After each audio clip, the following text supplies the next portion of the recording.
महान रहा है। शुरू से ही हमारे देश में किसी भी व्यक्ति को धर्म के हिसाब से नहीं सताया गया। और अगर आपको यह लगता है कि धर्म के हिसाब से सताया जा रहा है किसी को, यकीन मानिए आप न्यूज चैनल खोल के बैठे हुए हैं। अगर न्यूज वालों को आइसोलेशन में डालेंगे ना, तो कोरोना से भयानक ये न्यूज वाले हैं, इनको क्वारंटीन करने की जरूरत है। पूरा देश में खुशहाली है, यहां किसी भी पड़ोसी को किसी से कोई दिक्कत नहीं। अगर आपको लगता है कि देश में माहौल खराब है, इट मीन्स आप न्यूज देख रहे हैं। आप देश नहीं देख रहे हैं, न्यूज देख रहे हैं। आप देखने के बाद ना खाली वैसे लोग को वहां बैठाया जाता है जिनकी कोई योग्यता नहीं है। उन्हें ग्रुप डी का क्वेश्चन दे दीजिएगा तो नहीं सॉल्व हो पाएगा, भाग जाएगा सब वहां पे। अब ऐसे लोगों को बैठाया जाता है। तो भारत शुरू से महान रहा है। जब भी किसी देश को सताया गया है तो वहां के लोग भारत में आए हैं। स्पेशली इनकी जनसंख्या बहुत कम होती है, पारसियों की। ये अपनी आय का अधिकांश हिस्सा दान कर देते हैं, जिसमें आप रतन टाटा का नाम सबसे पहले सुनो। सैल्यूट उस इंसान, मतलब देश के लिए बहुत, जितना उन्होंने दान दिया ना, उसको टाटा ने जितना दान दिया है ना, उतना में कितना बिलियनियर लोग खड़ा हो जाएगा वहां पे। आज भी बहुत दान देते हैं। तो पारसी लोगों को यहां से 12वीं सदी में भागना पड़ा था, और ये भाग के आए थे गुजरात और महाराष्ट्र के पास में। तो गुजरात पास पड़ा था, तो गुजरात के राजा ने कहा था कि हमारे राज्य में तो जगह नहीं है, आप लोग का कल्चर भी अलग है, हम कैसे रखेंगे। तो पारसियों ने क्या कहा था, बड़ा अच्छा वहां पे एग्जाम्पल दिया। दूध रखा हुआ था राजा के टेबल पर, उसका कि देखिए इस गिलास में पूरा दूध भरा हुआ है और उसमें थोड़ा सा चीनी डाल दिया। कहा कि जिस तरह से इस गिलास भरे में कोई जगह नहीं था, लेकिन चीनी इसमें संभाल गया, पूरा घुल मिल गया और इसके स्वाद को भी बढ़ा दिया। हमें भारत में जगह दीजिए, हम भी इसमें घुल मिल जाएंगे, कोई तकलीफ नहीं देंगे, बल्कि भारत को और आगे बढ़ाने में सहयोग करेंगे। और वो बहुत अच्छा से उन्होंने सहयोग किया। वो बहुत कम है, उनकी परसेंटेज में भी, संख्या में भी नहीं आते, दशमलव में आते हैं लोग परसेंट में, लेकिन बहुत शांति प्रिय। तो 12वीं सदी में हमने किसे शरण दिया? जब पहला एक रिलीजियस प्रोसिक्यूशन, दूसरा 1947 में जब देश आजाद हुआ, बहुत सारे सिख और बहुत सारे हिंदू लोग पाकिस्तान से भाग के कहां आए थे? भारत में। दूसरा हम लोगों ने कब दिया? 1947। 1959 में चाइना ने तिब्बत पर आक्रमण कर दिया। कहां आक्रमण किया? बहुत सारे तिब्बत के लोग भारत में आ गए और रिफ्यूजी कैंप बनाया गया था। कहां पर? दिल्ली में जो मुखर्जी नगर का एरिया है ना, जहां कोचिंग चलता है, उसके आसपास में बहुत बड़ा एरिया में मुखर्जी, वहां पे एरिया में रिफ्यूजी कैंप बनाया गया था, जहां पे इन लोग बहुत सारे संख्या में रखे गए थे। आज भी ये तिब्बत के लोग यहाँ।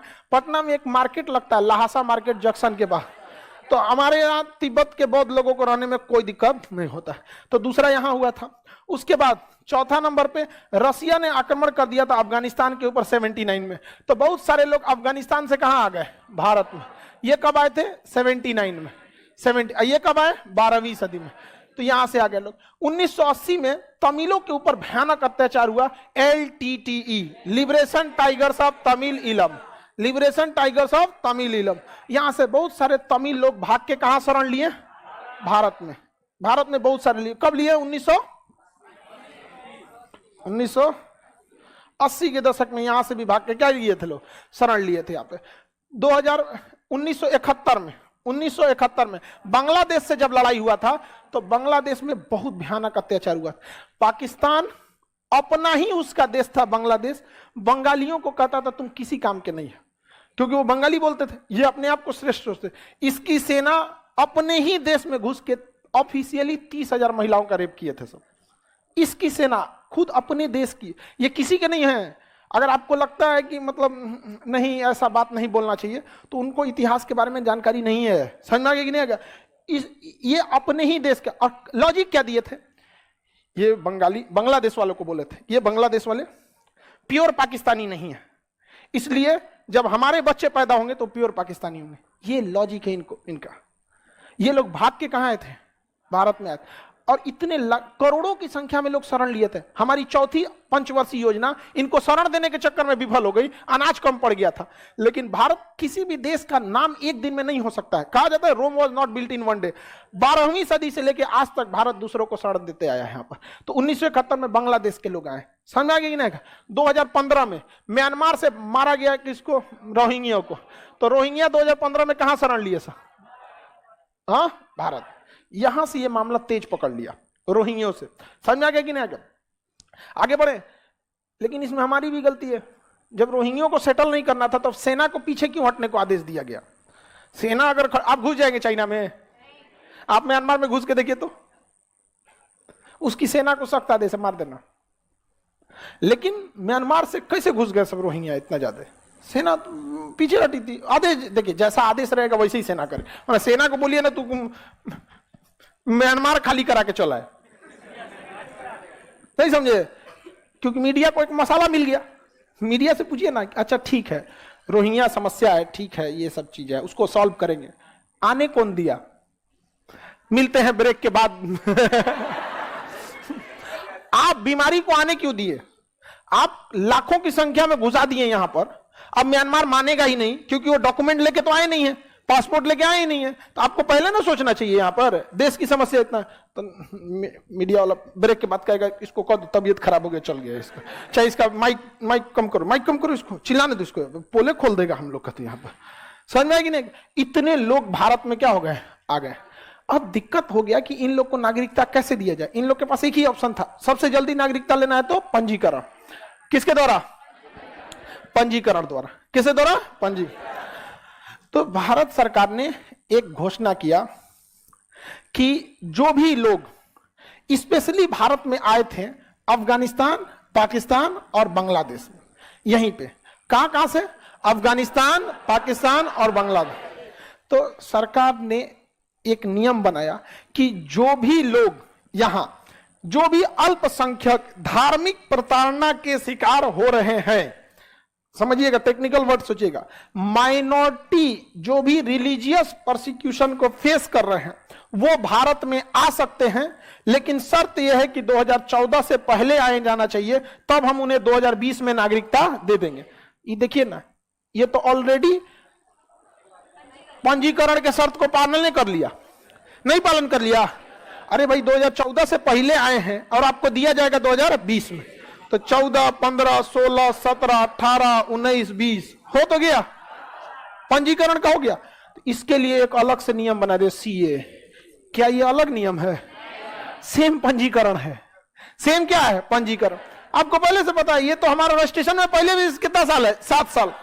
तो सीए के थ्रू क्या आपको अभी नागरिकता मिल जाएगी? अभी अफगानिस्तान से कौन आया कि सीए देखिए हमको सताया गया, दे दीजिए, दे दिए। कब से आना चाहिए? 2014 से पहले। दिया कब जाएगा? 20। समझ में आएगी नहीं गया? जबकि पंजीकरण का कानून 1955 में ही बन चुका था, जिसमें कम से कम कितने साल बना? तो ये लोग तो 7 साल का नियम पालन ही कर लिए थे। अब मीडिया में बवाल क्यों हुआ?